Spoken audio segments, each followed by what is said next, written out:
Okay, 波 when you pronounce 波 here, it sounds like the letter B in the word bat. You close your lips together firmly and your tongue was relaxed and resting on the button. 坡 it sounds like the letter P in the word pat, but it is aspirated, so you can press your lips together and then release with a burst of air, and your tongue is relaxed, resting on the button. Okay. More, it sounds like the letter M in the word man. You close your lips together, and your tongue is relaxed, resting on the button. For,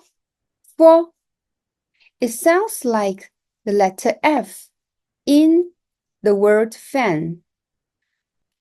You can place the top of your teeth on the lower lip, like this. And then your tongue is relaxed and not involved.